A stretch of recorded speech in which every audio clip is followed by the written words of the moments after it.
Birthdays కానీ anniversary కానీ celebration ఏదైనా సెలబ్రేషన్ స్క్వేర్ లోని ప్రైవేట్ థియేటర్స్ లో అన్ని రకాల సౌకర్యాలతో సెలబ్రేట్ చేసుకోండి. అదో పోలీస్ స్టేషన్. ఎస్ఐ గారు సీట్లో కూర్చొని సెల్ ఫోన్ చూసుకుంటున్నారు. ఇంతలో ఓ జంట తమ ఇద్దరు పిల్లలతో కలిసి సార్ రూమ్లోకి ఎంటర్ అయ్యారు. ఆ ఇల్లాలి చేతిలో హారతి, ఓ స్వీట్ బాక్స్ చూసిన ఎస్ఐ గారికి ఎవరో తనని సన్మానించడానికి వచ్చారనుకున్నారు. హుందాతనం ఒలకబోస్తూ లేచి నిల్చున్నాడు. సన్మానానికి రెడీ అయ్యాడు. అయితే వారు ఎందుకు వచ్చారో తెలుసుకున్న తర్వాత మన్ను తిన్న పామయ్యాడు. ఇంతకీ హారతి పళ్ళెం పట్టుకుని వారు ఎందుకు వచ్చారు?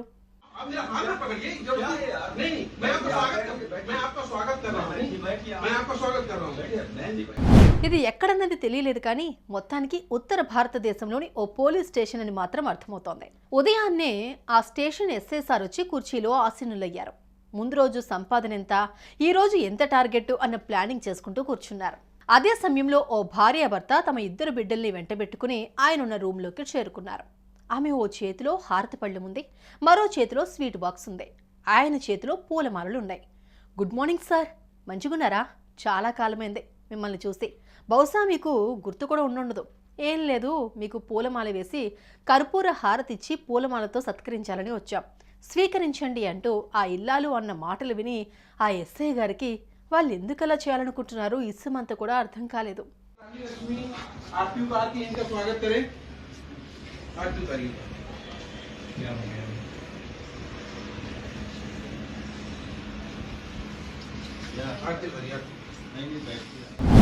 ఈ హడావుడి చూసి దొరగారి ఛాంబర్లోకి వచ్చిన ఓ హెడ్ కానిస్టేబుల్, మేడం ఎందుకు ఈ సన్మానం అంటూ క్వశ్చన్ వేశాడు. ఏం లేదు సారు, మాకు ఇబ్బంది జరిగింది, అందుకు సంబంధించిన అన్ని సాక్ష్యాధారాలను తీసుకొచ్చి కేసు పెట్టాం. ఇది జరిగి ఓ నెల దాటింది. అయితే సారు గారు కాసులకు లొంగిపోయాడో రికమెండేషన్కి తలంచాడో తెలియదు, కానీ ఆ కేసుకు సంబంధించి ఎఫ్ఐఆర్ కూడా కట్టకుండా మెందుకుండిపోయాడు. గట్టిగా అడిగితే మా మీదే ఎదురు కేసు పెట్టేందుకైనా సారు ఏ మాత్రం వెనుకాడరు, కాబట్టి ఇలా హారతిచ్చి మాలేసి స్వీటు నోట్లో పెట్టిపోదామని వచ్చాం అంటూ చెప్పడంతో ఆ హెడ్ కానిస్టేబుల్ ముఖంలో నెత్తురు చుక్క లేకుండా పోయింది.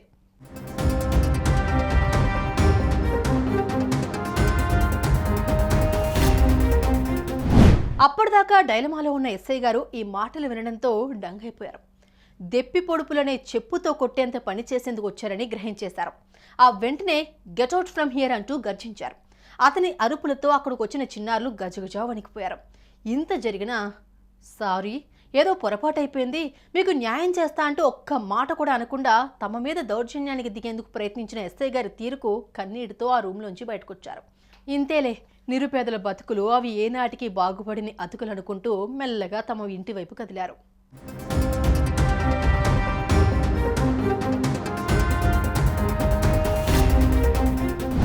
ఇక్కడ ట్విస్ట్ ఏంటంటే ఈ మొత్తం వ్యవహారాన్ని ఎవరో సెల్ ఫోన్లో చిత్రీకరించారు, సోషల్ మీడియాలో పోస్ట్ చేశారు. అది ఆ జిల్లా పోలీస్ బాస్ కంటపడింది. ఆ ఎస్ఐ గారు సస్పెండ్ అయ్యింది, ఇంటికి వెళ్లాల్సి వచ్చింది. Yes, that is power of social media. Suman టీవీలో మీ పర్సనల్ అండ్ బిజినెస్ ప్రమోషన్స్ కోసం కింది నెంబర్కి కాంటాక్ట్ చేయండి.